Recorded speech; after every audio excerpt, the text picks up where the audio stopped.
Today on the show, we're combining this podcast with the heart of a monster to create a super podcast. Trust us, this will totally work.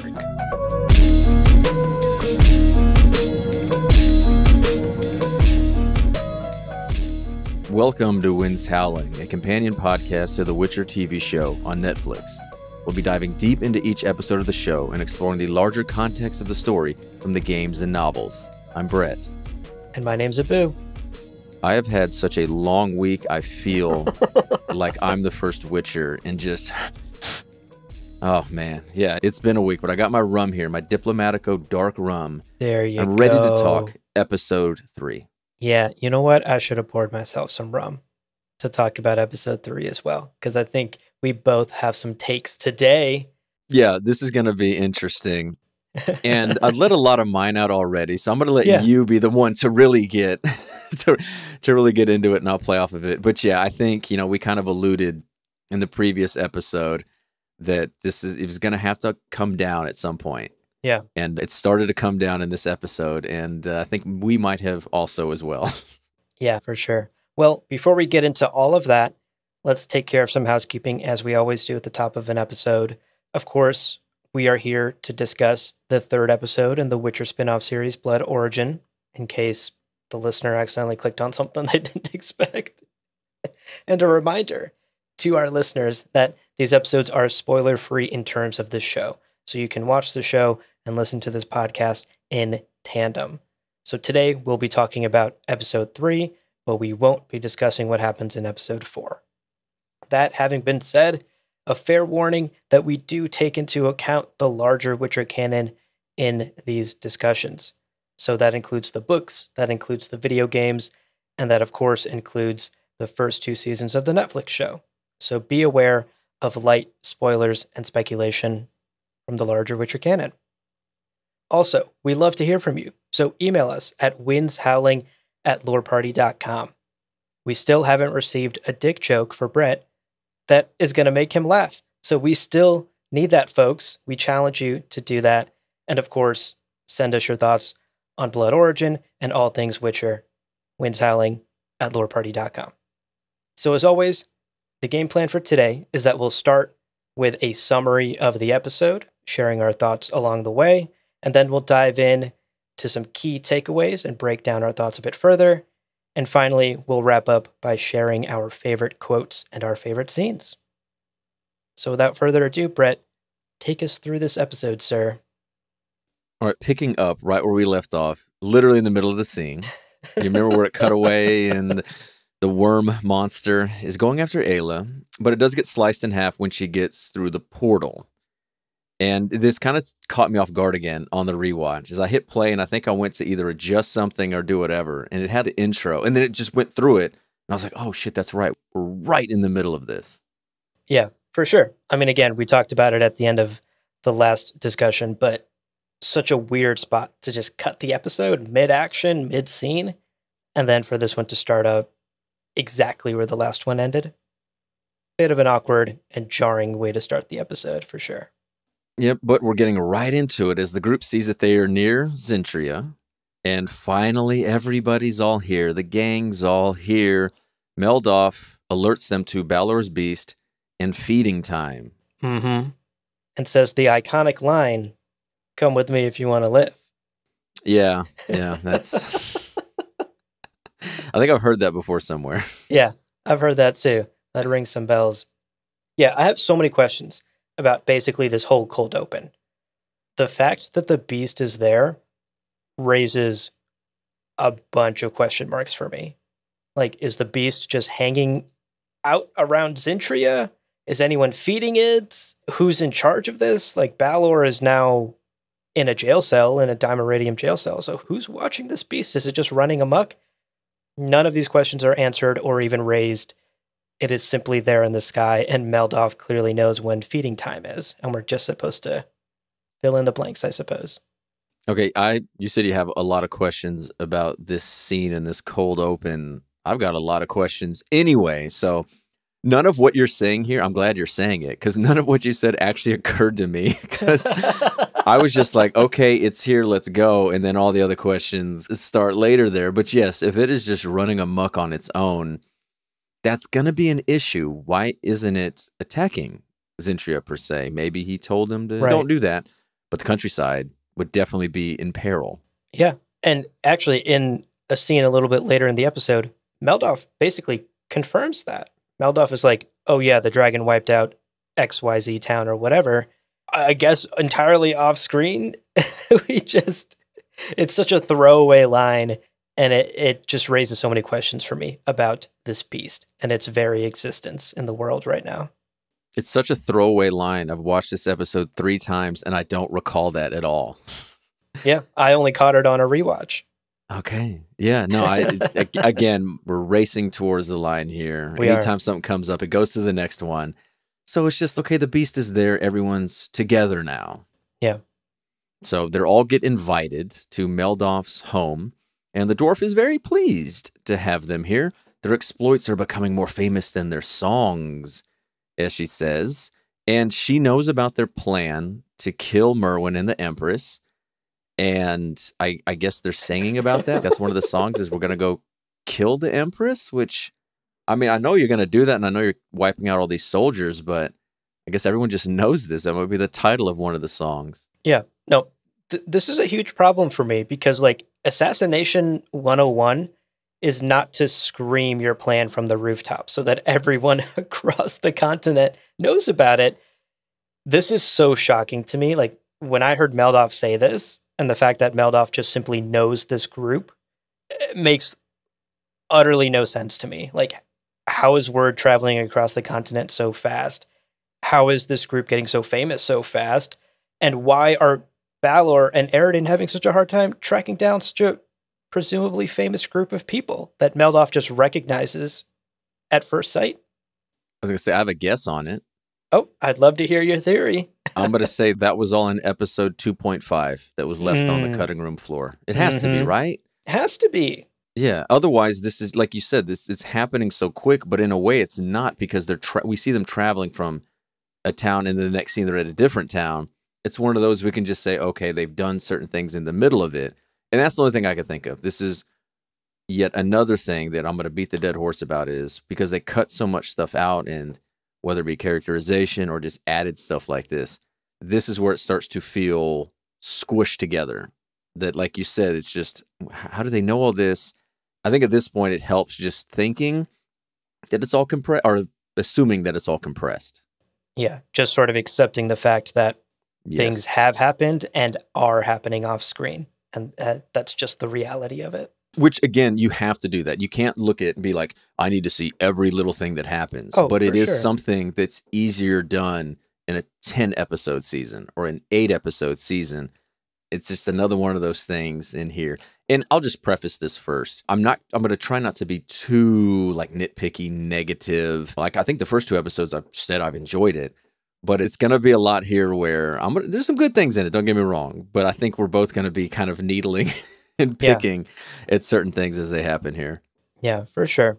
This was a tough episode for me, and I, for one, will do my best to maybe hold back, but I'm going to bring up the issues as I see them.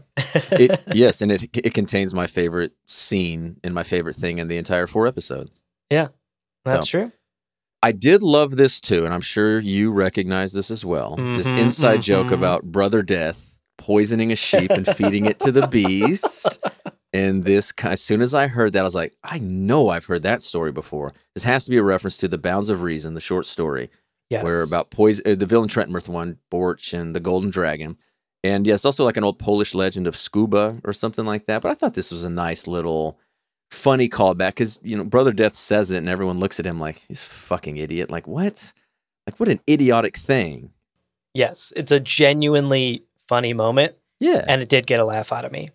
I liked it. Fun little Easter egg. There's the DiCaprio meme, like you're pointing, being like, I know that, I know that. Yes, exactly. And they laughed at it too, which was funny.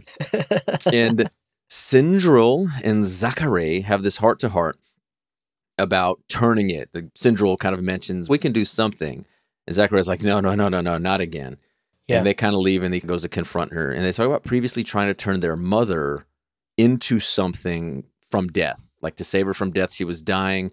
They must have done something along these lines, and it turned her into this monster. And I see you have a note on here of something I've never heard of. I'm sorry, heard of it, but I don't know what it is. Yeah, I know you're not an anime person, but I'm sure some of our listeners are. This plot point should be familiar to anyone out there who has ever watched the iconic, award-winning, near-perfect anime known as Full Metal Alchemist. The entire plot of that anime is that these two brothers tried to bring their mother back from the dead and instead brought some monster back. And really, that's the whole plot of that show. And based off of this bit of backstory we get about Sindril and Zachary, clearly that's exactly what they did here too. Lifted directly from Full Metal Alchemist. I had a tough time. This was another issue I had with the episode. I just had a tough time with this. I was like, this is a bad look for the writers to just so directly basically take a story that is already so well known and so famous and so popular and make it the backstory to Sindril and Zachary. And this is the only backstory we get. Also, again, talking about go, go, go and pacing issues, this is the only conversation we ever get about their mother, their background, their relationship, or their upbringing. Yeah, and that's something here about the characterization that I'll definitely have a lot to say later on. Yeah. All right, so this kind of jumps there's really only two places we go in this episode, and it's usually very quick back to Zentria, so we'll kind of just dance around there and then go back. But yeah, Merwin sleeps under this moonlight, looking up at these comets streaking, talking to Solreth, and Avallac'h just too anxious for me. Man, he's just uncomfortable. He makes me uncomfortable. But he's searching for this tome, and he comes across this. Is this a book? A key? It's whatever gets the monolith's portals open. He finds this under the floorboards. Mm-hmm. Classic. A classic place to hide your book tome under key. A creaky floorboard. Oh, man. All right, Ayla and Fjall say this transformation needs to be a warrior, not some little bitch-ass mage over there. No, you gotta be tough, like one of us. And then Fjall mentions something that caused me to drop my monocle into my champagne when he says, fuck destiny. Oh. I'm like, Netflix Witcher, hello. You can't say that. Yeah, obviously, by now, a very iconic line for anyone who has watched the Netflix Witcher shows. But yeah, Fjall here, our boy, doesn't believe in destiny, much like another Witcher we know. Fuck destiny. Yeah, it was nice hearing it after hearing it was nice. For having a reason to rewatch season 1. They get that word in more than I remember. Like, they really go ham on it at times. So to hear him say fuck destiny, I'm like, thank you, Fjall. You're speaking for me. There you go. As well in there. All right, so Fjall and Ayla, they argue over who is worse, who's done more bad, and who doesn't deserve to live. But I think it's also one of these things here where these are two like alpha warriors where it's, I want to be it. I need to do it. I'm the toughest one. And you start to see the feelings are really developing and they don't want to lose the other one. But I still think ultimately it's a selfless decision for both of them of who wants to take on this transformation. Interesting. Yeah, there's definitely a bit of chest puffing happening, right? Like, no, me, I'm the one that'll make the sacrifice. I killed more children. No, I burned more children alive. I did the worst. It's like, okay, y'all are both horrible people. You deserve each other. Like, hey. It's like that one-upsmanship. You know, everyone's got that one friend in the group who's always like, I can one-up that story. And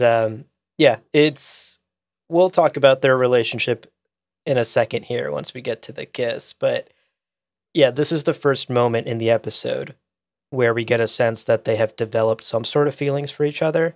And I thought it was quite touching where Fjall basically says that you have so much more to give to this world than I do because of your songs. The songs that we've established, the lowborn latch onto. So I did like that part of this conversation. And I think it would have been a lot better, or maybe not as worse, however you want to say that, if it was on its own week to week. But as we mentioned before, we have to judge these episodes based on binging because Netflix is fucking dead set on this binging thing. Yeah. And to me, when you do that, you have to understand the pacing. I know pacing. Drink every time Brett says pacing. Drink every time anybody says pacing. But because this was binged and this is how we did it, this episode just slams to a halt with so much characterization and so much talky talk, which again is great. It's my favorite part of any show in general. But here it's just, okay, you slammed on the brakes and you're doing all of that. And I guess maybe it just got lost on me in the middle of binging the show. Yeah, for sure. I mean, at this point, I'm so anti-binge. This isn't even just about The Witcher. I do not like watching my shows all the way through in a single weekend. Yeah. I actually love the week-to-week theory crafting vibe, you know, like what are people on Twitter saying? What are the Reddit theories? What's going to happen next week? I love that way of consuming television, and I'm too busy to like watch 8 straight hours of anything anyway. Yeah. And so like the binge format has never really been for me, but I think even more so now, I just wish Netflix would not do this with The Witcher. I would love to see how The Witcher is received if it was released week to week and people had time in between weeks to have conversations about it, to get that shit trending on Twitter week to week. Like it feels like these shows drop and they're talked about for like a week and then it's dead silence until the next season comes out. So I don't know. Again, I'm no Netflix executive. I don't have the numbers. Maybe their shows do better when they binge drop them. But I, as a viewer, am all for the week-to-week viewing experience. No, we're recording this roughly 3 weeks after Christmas and after this episode drops, and it feels like it's so late. Right. It feels like we should have done this 2 weeks ago. Totally. Because totally. of that binge mentality. And having done a like weekly podcast show over House of the Dragon last fall, it completely changes the show. Because like you said, you watch it and then you sit on it and then you watch it again and you hear what people say. And even something like that where you can know some things, they'll still change up enough to make it new. And it's just like the build up into there and then you get the reactions. And yeah, it's Netflix MO to binge. I don't think they're ever going to change it at this point. I'm not holding out any hope, but it would be an amazing surprise. It would be. So later that same night, the group decides to throw a wake for Ayla's impending death to come. Everyone but Skian gets totally sloshed, and everyone's having a great night. It's a lot of fun, but my boy Fial, huge party foul here. He accidentally lets slip to Skian that there's no entrance, no secret entrance into Zintrea. And he has been lying this whole time and doesn't really have a game plan for how they're going to get in there. I just love that Skian asked him about it. And he's just like, there's no entrance. And he's just so fun. And she just dresses his ass down with what's going to be my favorite line. So I'll save it. But she says that and he instantly looks so ashamed of it. And I'm like, okay, he respects her. But I just like that. Like, there's no entrance. I would have closed it down if there was one. Yeah. Of course, Skian reacts to it. She's the grown-up in this crew. And she leaves in the dead of night, and we see her holding a wanted poster of Fial.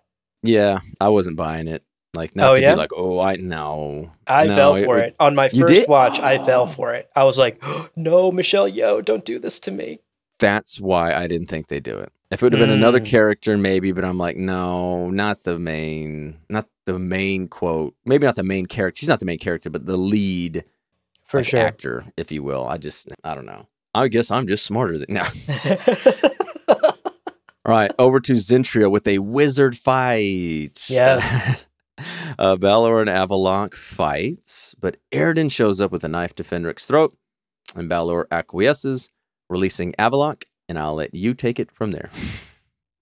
Why is what I have to say about this. I watched the scene and just was shocked, like mouth open, speechless. I thought he was going to be like, okay, sure, cut her throat. What do I care? Yes, exactly. Is that not the Balor character we've set up in the last 2 episodes? I thought they were together. Like, I thought they were husband and wife together at this point. I'm like, oh, they must be together. Otherwise, he wouldn't give a shit that much. Because she hasn't really done anything that we've seen that he can't do.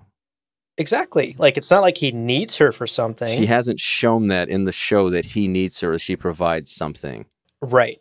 And we've seen that he's not above murdering children to get what he wants. So if that's the bar we're setting, it is a very tough sell for me personally to believe that he's like, oh, wait, no, children is fine by me, but you can't harm Fenric.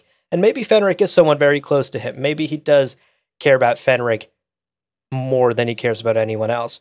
But when did we ever establish that in this show?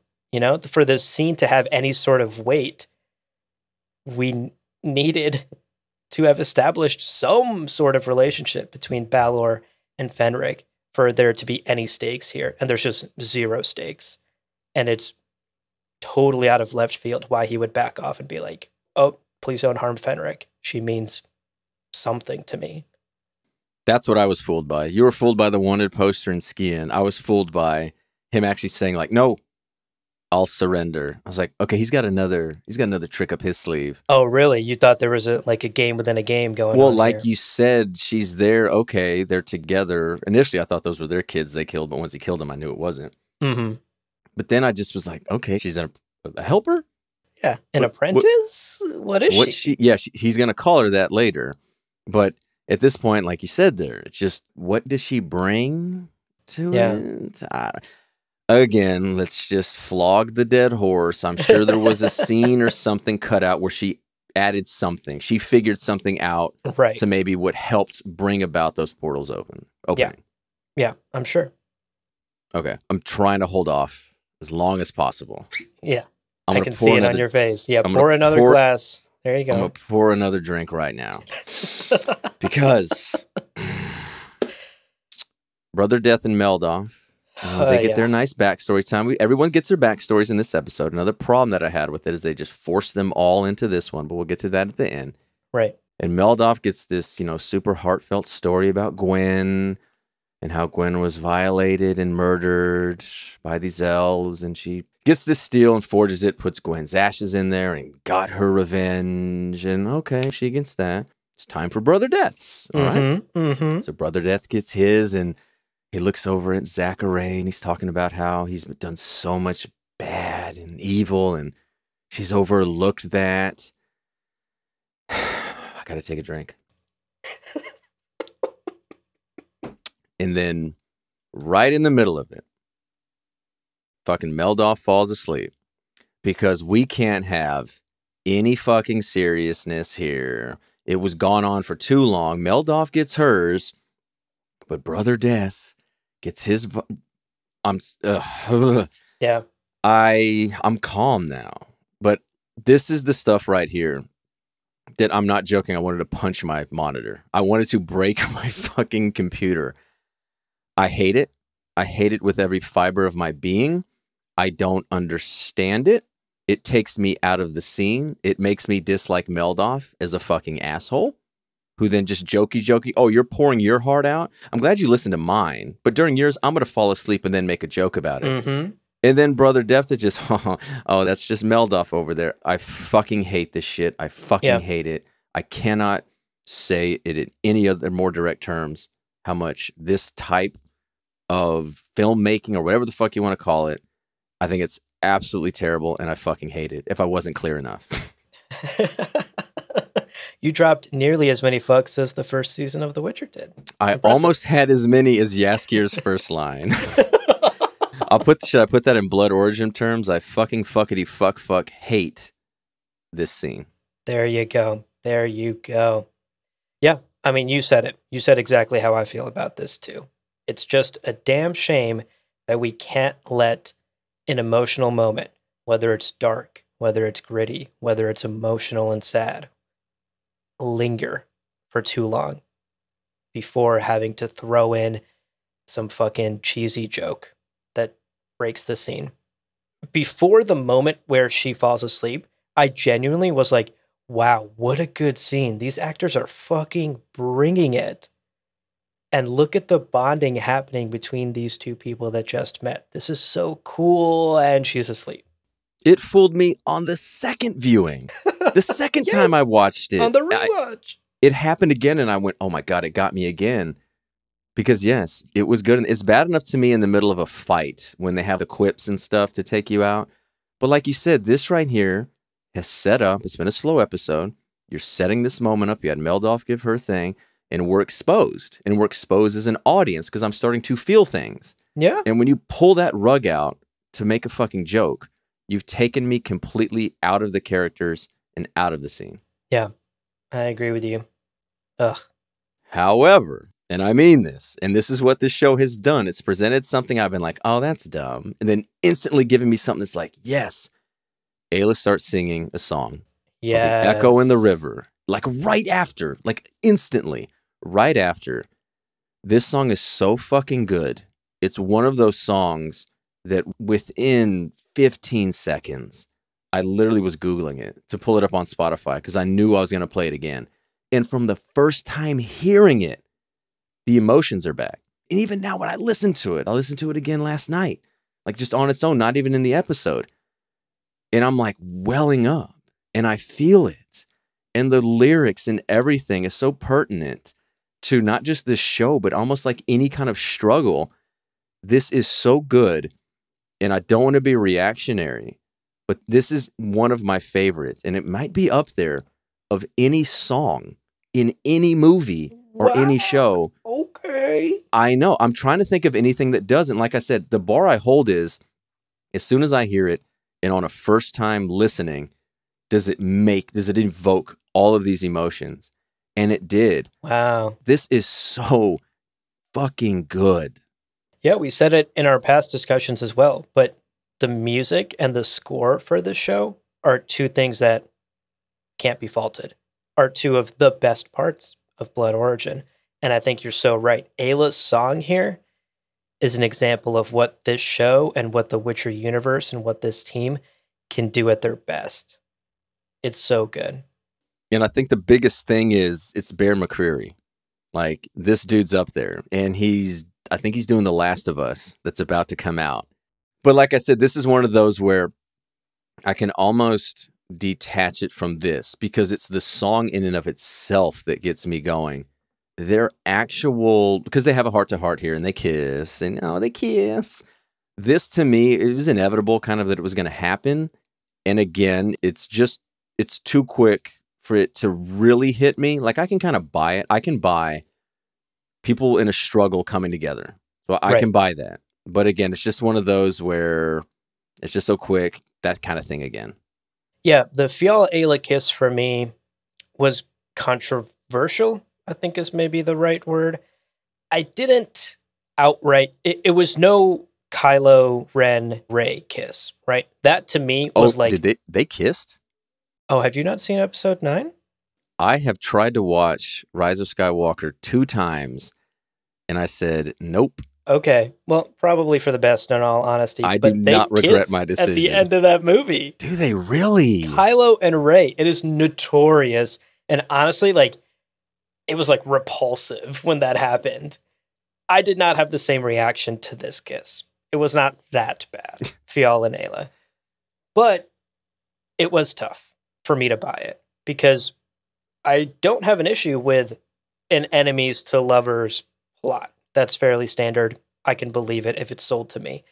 But to sell it, it has to be a slow burn. We have to know that the feelings are changing because just 2 episodes ago, these two were ready to kill each other. And now they're here kissing and crying over each other. The emotions are so 180 and it's so fast that it's hard to believe. This sort of enemies to lovers story can be done well and has been done well, but you need more time to do it. And again, drink every time we talk about the damn pacing. Well, I'm sure the effects that happened sold it for you. Oh my God. No, okay, so this is one thing that I was repulsed by, was the cheesy, shitty, very obvious someone holding a light bulb and flashing it on and off in the background as they kiss, and then the thunder oh my God. Honestly, if you took that out, I'd maybe be at least 60% more okay with this kiss, just take out the thunder and the weird flashing light strobe thing. Ugh, awful. I think I was so just checked out on the scene. I remember seeing it, but I don't think I was even paying that much attention when it happened to actually have a reaction or thought about it. It's just so bad and cheap. Like, it's so obvious. There's like an intern holding a light off camera, turning it on and off. The production is what I had the most problem with. Like, okay. It was just kind of cheesy and bad and low budget. All right. Next morning, Ayla wakes up and Fiyal has decided to be the man about it. And he's jumped in front and he gets to be the first Witcher. Yes. This was what I could only equate to like a burning black tar that they're pouring down his throat and he's like coughing it back up. I am curious, like, how did they film that? Did they just pour stuff down and him spit whatever that shit was back up? How long did they do that? How long did he have to be tied down? It looks like a tough scene, a tough, very physical scene to film, you know? That must have been an exhausting day on set. I don't know. I don't know how they do that with the goop. Maybe it actually tastes really good, you know? Like afterwards he gets to lick it all up and just swallow it. Like it's like chocolate? Yeah. It's actually like really dark chocolate or something. Well, then maybe that would actually be okay. All right, so Avallac'h leads Merwin in her new armor. Ooh, she got some new drip there. Yeah. What'd you think of it? I actually quite liked it. I was like, I don't know, that's kind of a good look for her. Yeah. Hell yeah. Yeah. Aridin's got his normal scale armor on there. So they're okay. Avallac'h's gonna lead him in the portal. And he's finally gonna do something. No, he just fails completely. And this fucking dork, man. This fucking dude. I love how much of an issue you have with that. Because I just can't, again, I'm old, and I'm just the child of these stupid 80s, like, college comedies. I wasn't old enough to be in college in the 80s, don't get me wrong. I just watched a lot of them when I was a kid in the 90s. Yeah. And this dude just inhibits this Screech-type 80s nerdlinger, and he's just so jittery, and that's all I see him. And now he's fucking failing. Like, he saved Merwin, and like you said before, he finally has a chance to shine, and he's a fucking failure. Yeah, I mean, it's a tough look for Avallac'h here, and it dawns on Merwin and Aridin that they're going to need Balor. Balor's got a monopoly on this whole monolith situation, and they're going to need to convince him to help them. And I want to point out, Brett, it's here in episode 3 that I realized there's a famine and that there's a food shortage.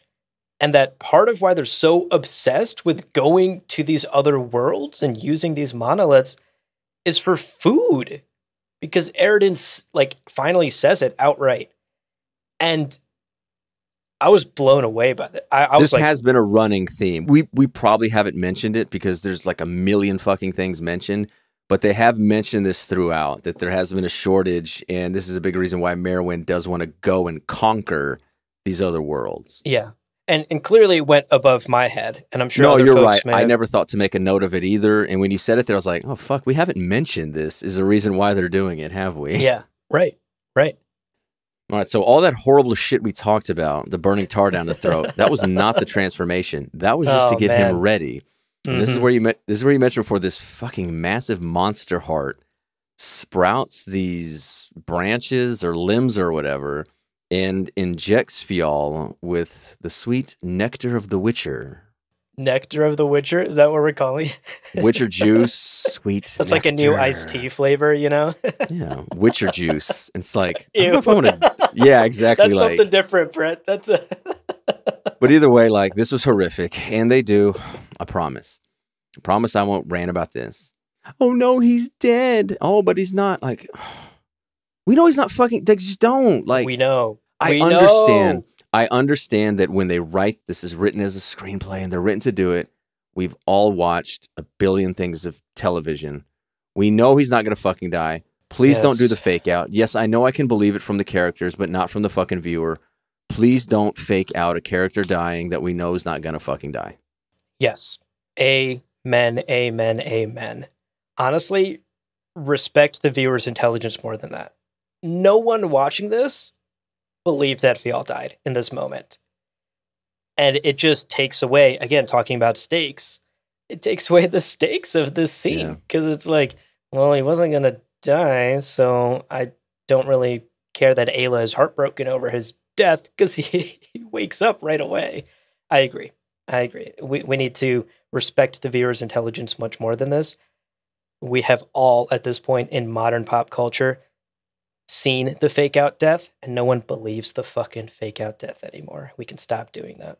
Yeah. Yeah, Lord of the Rings, Two Towers. We know Aragorn's not fucking dead. You just did that shit with Gandalf. Fucking Peter Jackson, you piece of shit. No, I'm kidding. All right. Meldoff and Brother Death have another chat. Yes. I'm not on my last tangent that Brother Death is not maybe talking to his lover. Well, I'll save that. But Meldoff and Brother Death talk, and this is not going to be the last time I lead off a thing with that. And the whole elf and human thing becomes more blurry. I think it might have been you that pointed it out. I couldn't remember who pointed out to me that these elves don't seem like elves, that they're humans with pointy ears. I don't remember who did it.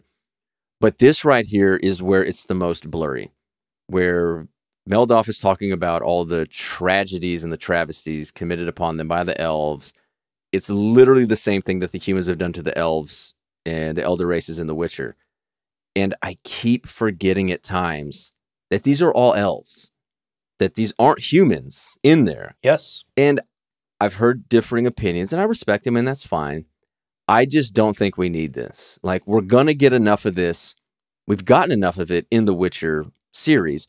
We're going to get a ton of it because they finally introduced the Scoia'tael here, which means they're going to have the Scoia'tael in The Witcher Season 3. Yeah. We're going to get enough of that in The Witcher. I understand a major thing about The Witcher is like racism and intolerance. I just don't think we need this forced into here when there's just so fucking much. Like, we already had Meldoff talk about it. We've seen enough of it. We don't need this right here. Another fucking scene. There's not enough time to have this in there. Like, we get it. Yeah, I agree. This, like, relationship between dwarves and elves in Blood Origin so closely mirrors the relationship between humans and elder races in the primary Witcher canon that it just, it feels like a lazy recycling of the same theme over again. I wish there was a more interesting dynamic between the elves and the dwarves, something different. You know, maybe there's some cooperation, but some animosity. Maybe there was some conflicts in the past. We get some hints of that because the Zentrian Palace is built on dwarven ruins. So the monoliths are dwarven, apparently. The monoliths are dwarven. Like, there's a way to make this history and this relationship more interesting between these two races. Not in this show. Not with 4 episodes. No. Exactly. Like, we already talked about how when they let off with this, when the mini driver, I don't know, whatever the hell her name was, the storyteller, was talking with the Ascaris. Oh, you've heard about this and this and this, and I'm like, that's like one for each episode. Y'all got a lot of work to do, and it's just stuff that gets shoved too much in there. But Meldoff decides she's going to join him because she has nothing fucking else to do. She's already got her vengeance, and I wanted to run this by you as well. Yeah, so many stories are about the folly of vengeance. How if you seek vengeance, it becomes you and you become what you hate and all that Nietzsche kind of thing right there. Yeah. Here, vengeance is fucking badass. How do you think about that message in The Witcher of all things? Yeah. It's just weird. I don't think it's necessarily bad. I'm not dogging on it. I'm just fascinated when shows choose to show vengeance in a good light because overwhelmingly it's shown in a negative light, and I think for good reason. Yeah, it's interesting that for Meldoff, vengeance in this show was just a to-do list. She's done with the grocery list, and now she doesn't know what to do with her life. Yeah, she's done. I mean, personally, I'm not a fan of this idea that, like, she will find some sort of peace. I mean, it's obviously not peace, right? It's an emotional scene where she's tearing up, and she is not fulfilled by this vengeance. She has You don't believe that? I believe she is. Oh, really? No, yeah. I believe she's 100% fulfilled, and that's why she's like, because that's why she's like, I'll go with y'all, and I'll go kill some more fucking people. Interesting. No, she's not torn up. Is she in any way resentful or regretful about what she has done? No, you're correct about that. She's not regretful about the vengeance and for killing those elves, but I think she's not happy now, right? Like, perhaps we can read into Meldoff's character and think this horrible tragedy happened to her and someone she loves, and to her, the way to process that and get through it is to kill those 4 fucking elves that did it. And now that she's killed them, she's suddenly realizing, I haven't processed anything. Like, I'm still as sad as I was yesterday and the day before and the day before. And I think the actor does a really good job. I mean, there's tears in her eyes when she says this. She's like, I'll join up with you. I have nothing else to live for. One last ride into glory. I read that as she's realizing that she can't get over the tragedy. You know, like the tragedy is too much for her. And killing these. It didn't bring Gwen back. It didn't bring Gwen back. Yeah. Kind of a dark read on it, but she's definitely not. She's happy at times, but that's only when she's apparently doing those godhead mushrooms or drugs, or when she's shooting a double arrow at some Zentrian soldiers. Yeah, I mean, pour some of that godhead CBD in my iced tea. Is that what it is? It's CBD. I'm gonna say that sounds like it's more like acid the way they said it. You're right. Yeah. And so in Zentria, Skion has sold out. Oh my God. You fell for it. How did you think? No. Yeah, exactly. Like, oh my God. All right. So she gets an immediate audience with Merwin. And my note here is trophy case, LMAO. That little piss ant trophy case. I'm like, I know. You could 3D print that trophy case, you know? Dude. There's nothing else around it. It's 5 feet tall. It's so like junior high level. Yeah. I bet your school has a cooler trophy case than Merwin's. Yeah, that's and there's nothing else in that hall. I'm like, why is this the only thing in there? I don't know. For the plot. I know, and we'll get on to. And speaking of hurrying the plot along, Merwin is the worst fucking negotiator I've ever seen. God. She doesn't counter with anything from a position of power. She's like, what do you need? Okay, fine. Okay. Like, no, one more. Okay, what? I need this. I need 50 people in all their armor. Fine, make it so. Can I go now? Like, just let me go. Yeah. She just lets it go. It's a bummer because we talked about how in episode 1 and 2, I won't speak for you, but for me, I was a big fan of Merwin, and I was like, oh, wow, she's maybe the most interesting character in this show. Yeah. I'm excited to see where her story arc goes, where her character goes. And it's here in episode 3 that it kind of totally falls flat for me. She's out here like making the worst negotiations in history because she's just being emotional and rash and making decisions because she just really wants to see Fial, I guess. Again, we talked about that last episode, why it's weird that she would still be obsessed with this man. But yeah, this is where Merwin's character suddenly is just flatlining for me. I will counter that with, I see her as a woman of action, and she's not a talker. She's not a diplomat. She's okay, whatever you want to do. Okay, good. Let me go on to my conquest. Let me go on to needing to speak with Balor, needing to do all that. So I maybe kind of do that where she's not one to really talk much. She's not a thinker. She's a doer. That's a good point. She doesn't know how to slow down and consider something twice. And she's never had to do it because she's always been in the shadow, if you will, of her brother, or just simply a pawn ready to be used. That's a good point. All right, so Fial and Ayla, bang. Oh, yeah. But it doesn't matter. Like, he's already gone through. They called it the Trial of the Grasses as well. And when they said it there, I'm like, okay, that's the Trial of the Grasses.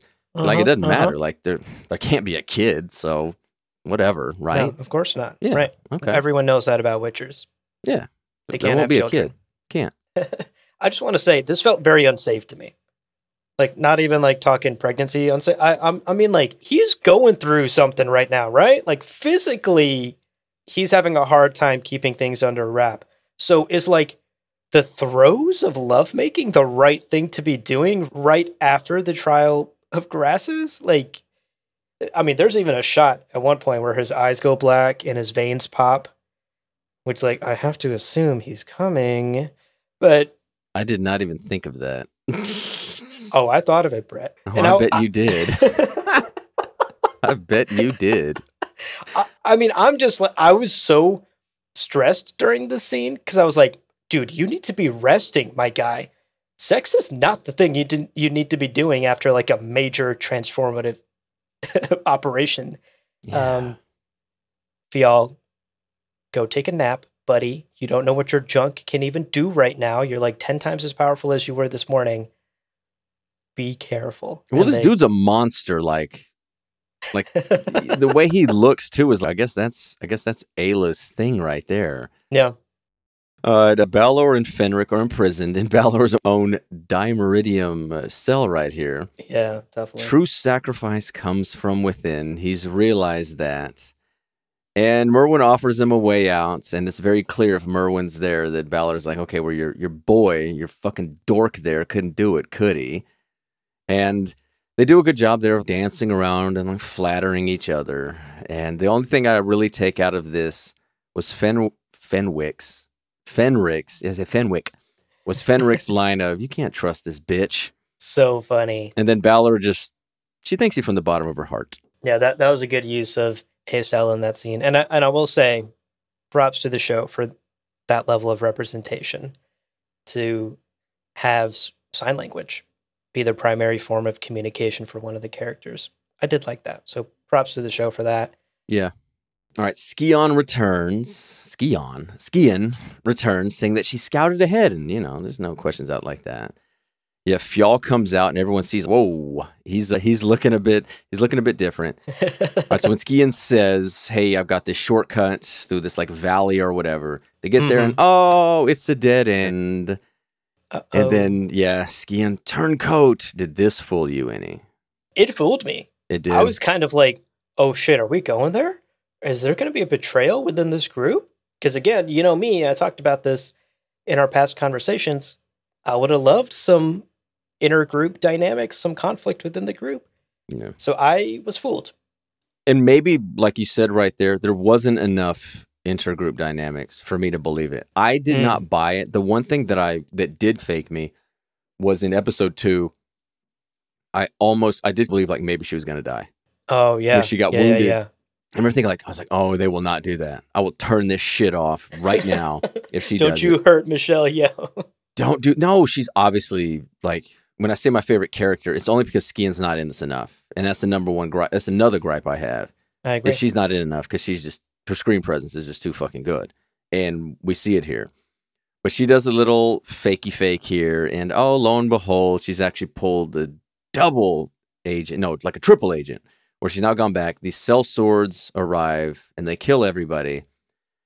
And I'm going to take a shot. My rum, because I've got one last drink to pour. Yeah. And one last little thing. Mm-hmm. Okay. Mm-hmm. They take the Zentrian's armor because they're going to use this to get into the city. Meldoff has her own dwarf-sized armor. She does. Where the fuck did she get this armor? Because there's no fucking dwarves in that Zentrian because they're fucking racist towards dwarves. Yes. Do they have little people? Where did she's just sitting there in her armor. And that's not really fully it. All right. That's why I poured the drink. But to take the drink. Oh, okay. Is on the way up. I think we get there to there. On the way up into the city, Meldoff and Brother Death have yet another conversation. Okay? Mm-hmm. Mm-hmm. Notice how I've said Meldoff and Brother Death. Are they together? Is that the love of his life? Is that who saved him and he's devoted to now? Brother Death has not talked to his girl all episode. He looked at her when he was talking about his backstory, made some eye contact, hasn't said a word to Zachary. It hit me on the third one. I'm sitting there again making the notes because that's what helps when you make the notes. And I'm like, why am I typing Brother Death and Meldoff are talking again? They're talking to each other. Okay. Mm-hmm. So I'm going to take my drink now. And Brother Death tells Meldoff, should I fall? Basically, avenge me. Yeah. And I'm like, bro, where is your fucking girl? Why are you not talking to the love of your life who saw you and that? What? And it's just, again. Yeah. It's just stuff like that I'm poking fun at. And I'm not really like, but it's just, again, something that just gets lost with too much shit to do. Is why did you even make Brother Death and Zachary together when they're not ever fucking together?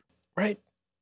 Do we even have a one-on-one scene with them at any point in this show? I legitimately don't remember too much of episode 4. I've only seen episode 4 once. Mm-hmm. And I'm trying to rack my brain to think about if they did then.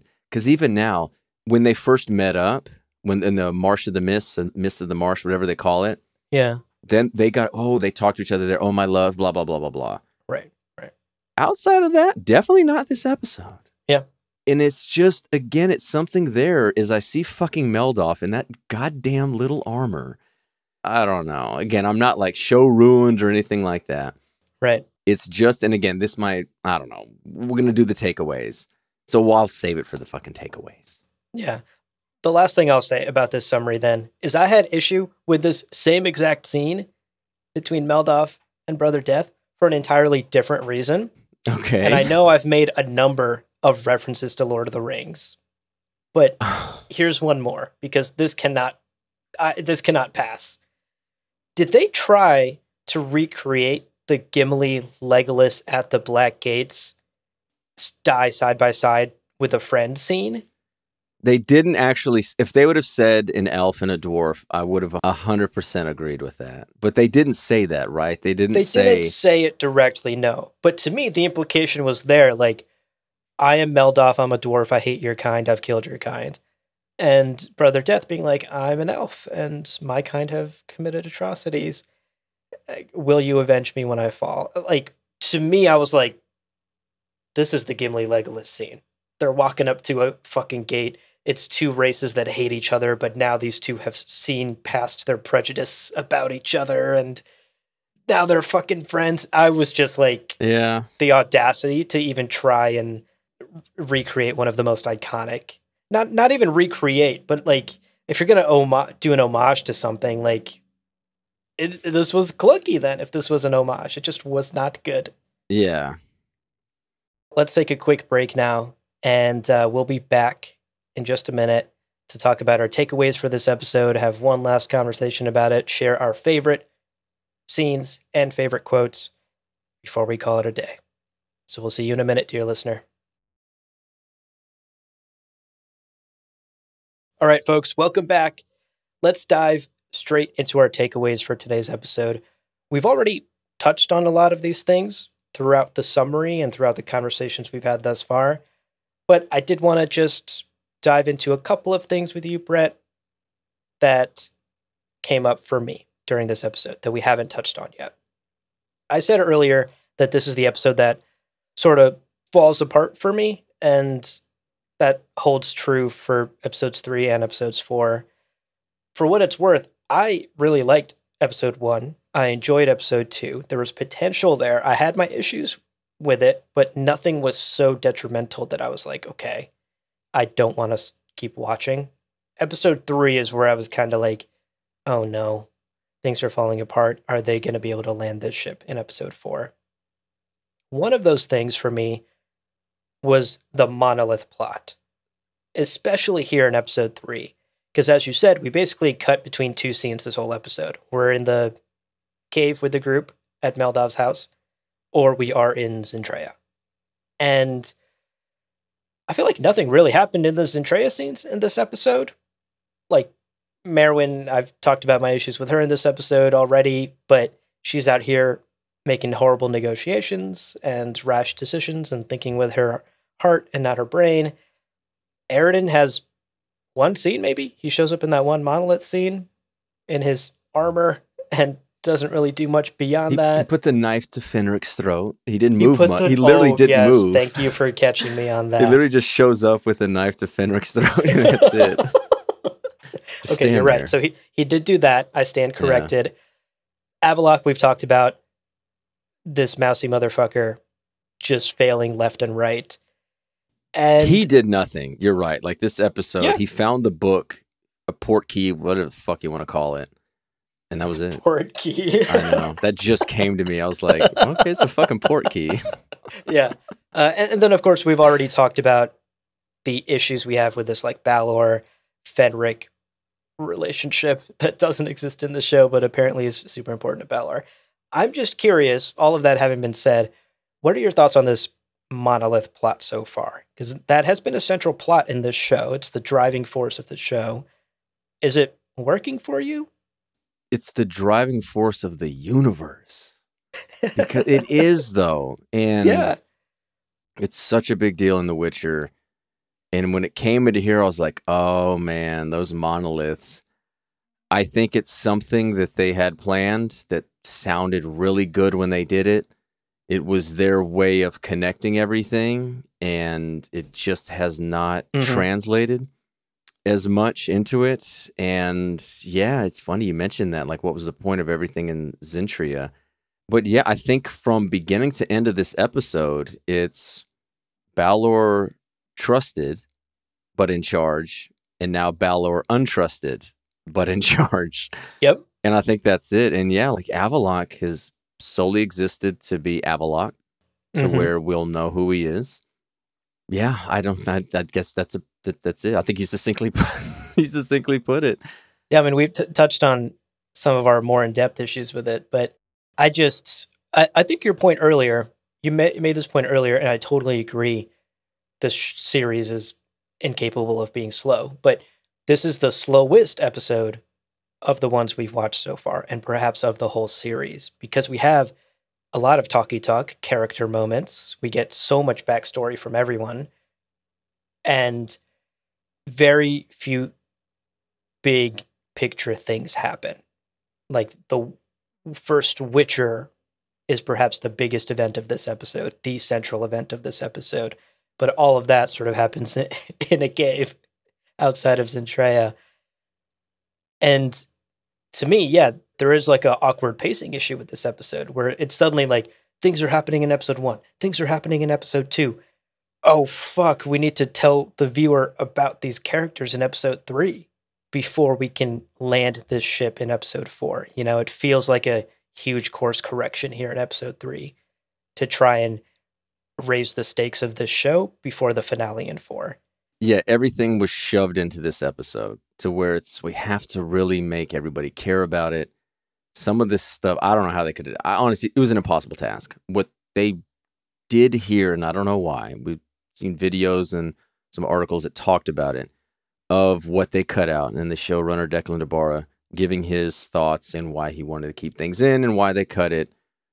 Obviously, most of what they cut, actually everything they had on their cutting was characterization. Right. They didn't cut any fights and something like that. Honestly, I wonder if that's something where Netflix is like, no, we gave you the fucking money to film this shit. Like, we're not cutting any kind of combat. In this combat, there was really only that massacre at the end. I think this episode was paced fine, but in the idea of binging, it comes to a screeching halt.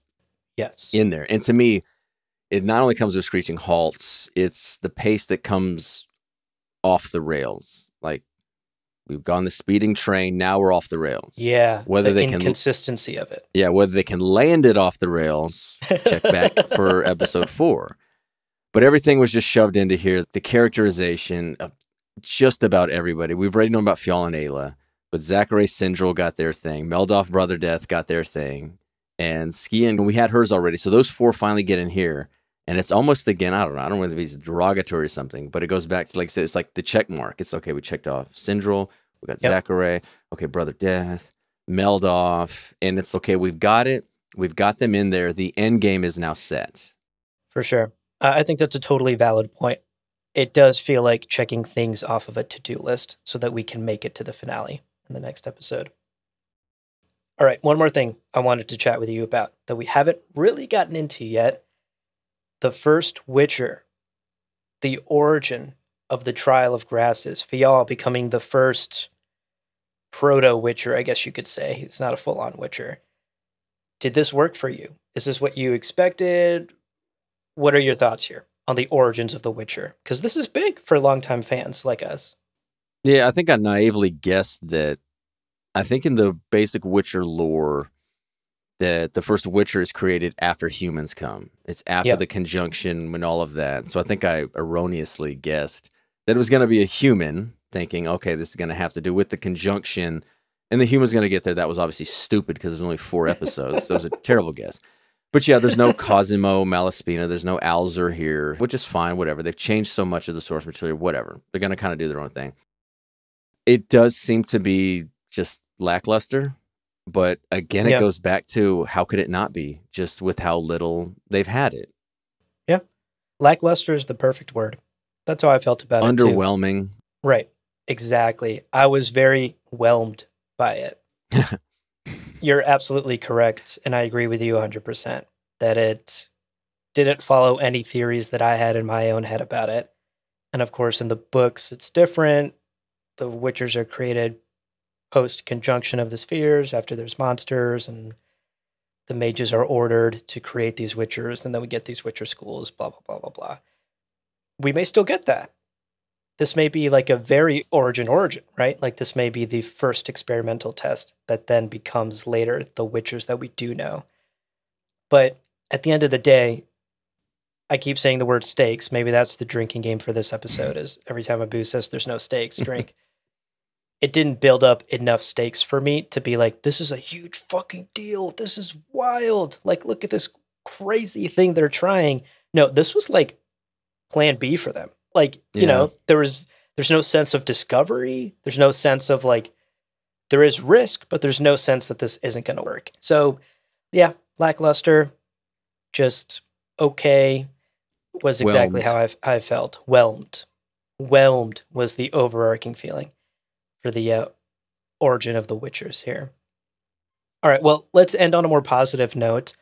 I'd love to hear what your favorite scene from today's episode was, from this third episode. It was the Echo in the River song. Come with me, oh lover. They sang in there. It's just great. I talked about it earlier. Immediate emotions within 10, 15 seconds of it. Mm-hmm. I've heard it 2-3 dozen times since then, and it still keeps evoking an emotional response. It's incredible. And I do often wonder if you take the songs out of this show, how much less the show is, like this being buoyed, if you will. Because as much as so much of this episode I didn't really care for, this is the thing that sticks with me. It's not the annoyances that I had. It's this song, and it's great. I agree. For me, I admitted earlier that the ski and fake out totally got me the first time I watched.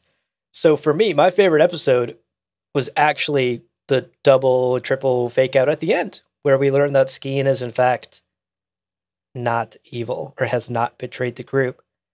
And I was just mostly relieved that Michelle Yeoh didn't betray me because I didn't want her to.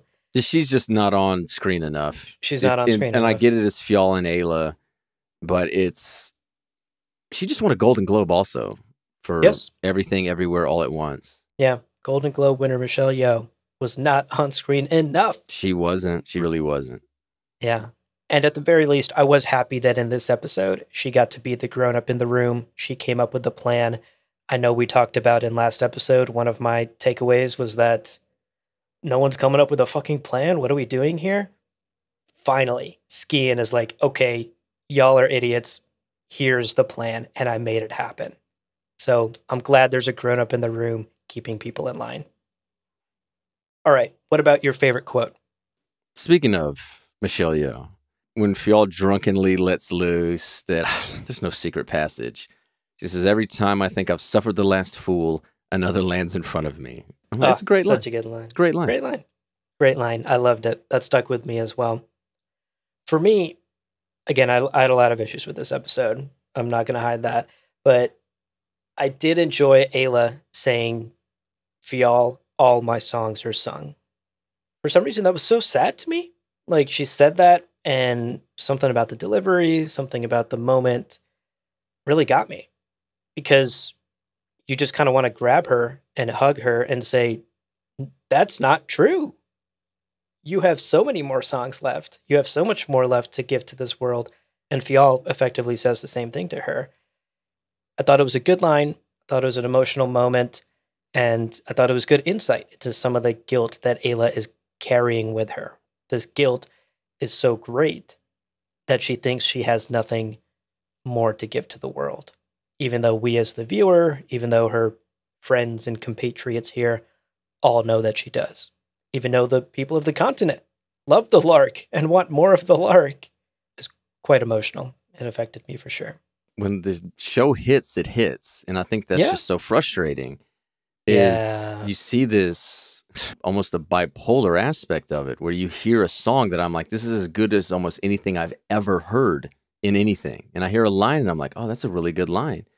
And then the bottom is just just really annoying things are just bad. And it's just so frustrating. And I'll save this for the end. But it is just so frustrating what the show is and what it really just could have been based on, I don't know, whether they were told to cut all this shit, whether they were told to go to 4 episodes or whatnot. There is a really fucking good show in here. There is.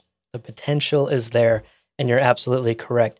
That inconsistency is maybe the most frustrating part as a Witcher fan, as a viewer who wants to love this. I don't like shitting on Witcher things, right? Like, I enjoy this universe. I want to enjoy them, but it can be deeply frustrating when you're like, this could have been so good. And the inconsistency, the ups, the downs are so extreme, much like my previous relationships.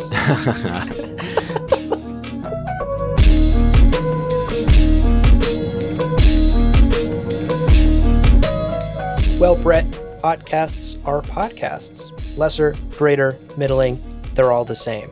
But we've completed our contract and it's time to collect our reward. So leave us a 5-star review on Apple Podcasts and Spotify, and check out the other shows on the Lore Party Podcast Network on loreparty.com. You can also follow us on Twitter and Instagram at lore_party. Thank you so much for listening, and we'll see you on the path.